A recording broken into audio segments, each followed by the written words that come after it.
भारत इस हमले को नहीं भूलेगा और ईंट का जवाब पत्थर से देगा, और वो भी उनके घर में घुसकर।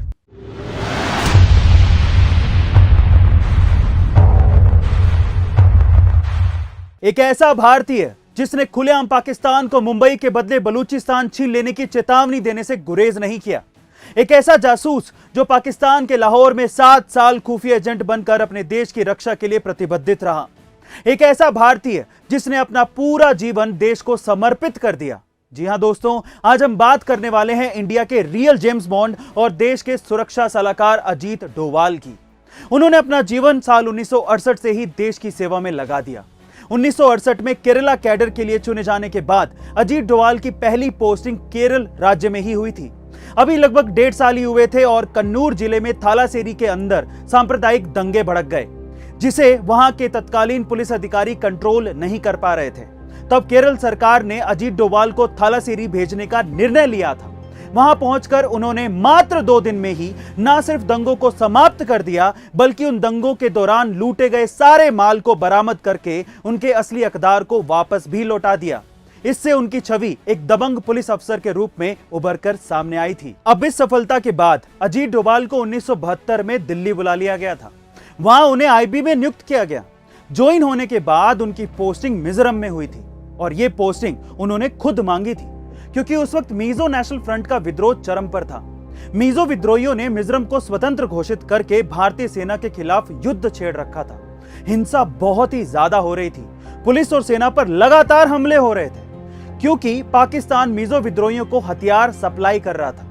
तब अजीत डोभाल वहां पर सीक्रेट एजेंट बनकर गए और विद्रोहियों से मिलकर मिजो आर्मी में शामिल हो गए। आगे चलकर उन्होंने विद्रोहियों का ब्रेन वॉश किया, फिर उन्हें सरेंडर करने पर मजबूर कर दिया। और यही नहीं, सिक्किम में भी मिजोरम जैसे हालात थे।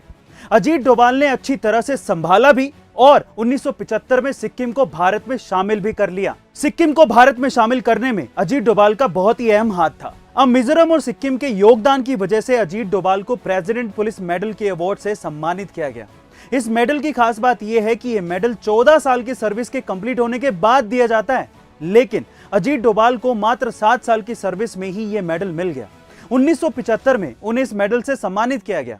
यह सच में उनके लिए एक बहुत ही बड़ी अचीवमेंट थी। इसके बाद अजीत डोभाल ने 7 साल पाकिस्तान में अंडर कवर एजेंट बनकर काम किया।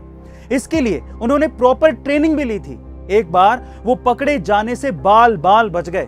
यदि वह पाकिस्तान में पकड़े जाते तो यह पक्का था कि भारत सरकार भी उन्हें अपने देश का नागरिक मानने से इनकार कर देती। इसके साथ ही उनको जिंदगी भर जेल में रहना पड़ता, वो अलग, और टॉर्चर सहना पड़ता, वो भी अलग, क्योंकि हर देश में अंडरकवर एजेंट के लिए ऐसा करने की मजबूरी होती है। उन्होंने पाकिस्तान में रहते हुए बहुत सारे भारत विरोधी षड्यंत्र को नाकाम किया और बहुत सारी खुफिया जानकारी भारत सरकार को मुहैया करवाई। अब 1984 में ऑपरेशन ब्लू स्टार के वक्त जब खालिस्तानी आतंकियों ने इंदिरा गांधी की हत्या कर दी थी, उस वक्त अजीत डोभाल पाकिस्तान में थे। लेकिन जब वापस 1988 में एक बार फिर खालिस्तानी आतंकियों की एक्टिविटी शुरू हुई और गोल्डन टेम्पल पर उन लोगों ने हमला किया और कब्जा कर लिया, तब अजीत डोभाल भारत में ही थे और जानकारियां निकालने के लिए उन्होंने अपनी जान तक की परवाह नहीं की और वे उस वक्त आईएसआई एजेंट बनकर गोल्डन टेम्पल में घुस गए। अजीत डोभाल ने पाकिस्तान से मिली जानकारियों का भरपूर इस्तेमाल किया, जिससे वो उन टेररिस्ट को यकीन दिलाने में सफल रहे कि वो एक पाकिस्तानी आईएसआई एजेंट है। वो आतंकवादियों के साथ रहने लगे और उनकी सारी जानकारियां जुटा ली। फाइनली अजीत डोभाल की कोशिश रंग लाई और वे गोल्डन टेम्पल को आतंकवादियों से छुड़ाने में कामयाब रहे, जिसके बाद इस साहस भरे काम के लिए उन्हें कीर्ति चक्र से भी सम्मानित किया गया। इसके बाद 2 जनवरी 2016 को कुछ आतंकवादियों ने पठानकोट के एयरबेस पर हमला कर दिया था, जिसमें हमारे 5 जवान शहीद हो गए थे। इस सदमे से भारत उबर भी नहीं पाया था कि 18 सितंबर 2016 को उरी में मिलिट्री बेस पर फिर से हमला हो गया। काउंटर अटैक में सारे आतंकवादी जरूर मार गिराए गए थे, लेकिन हमारे 18 जवान भी शहीद हो गए थे, जिसमें घायलों की संख्या काफी ज्यादा थी। पूरा देश बदला मांग रहा था।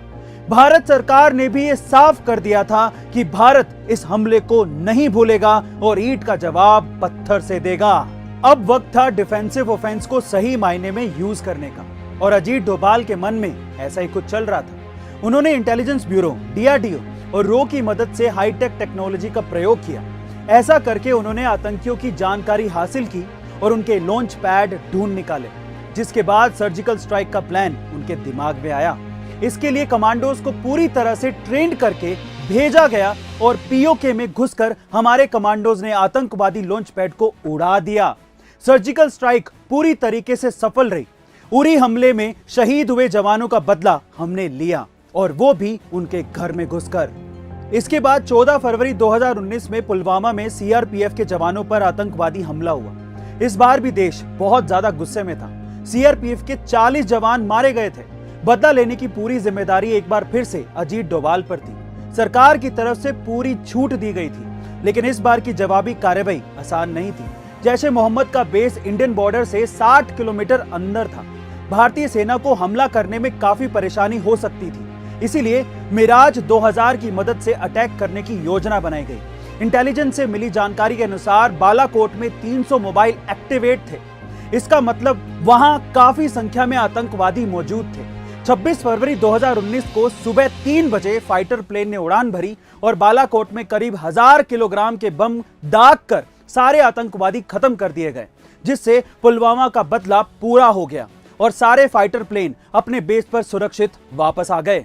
अब पाकिस्तान ये बात अच्छी तरीके से समझ गया था कि भारत से वो आमने सामने की लड़ाई तो नहीं जीत सकते।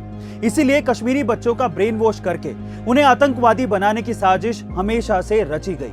और आर्टिकल 370 की वजह से भारत सरकार पर बहुत सारे रिस्ट्रिक्शंस थे।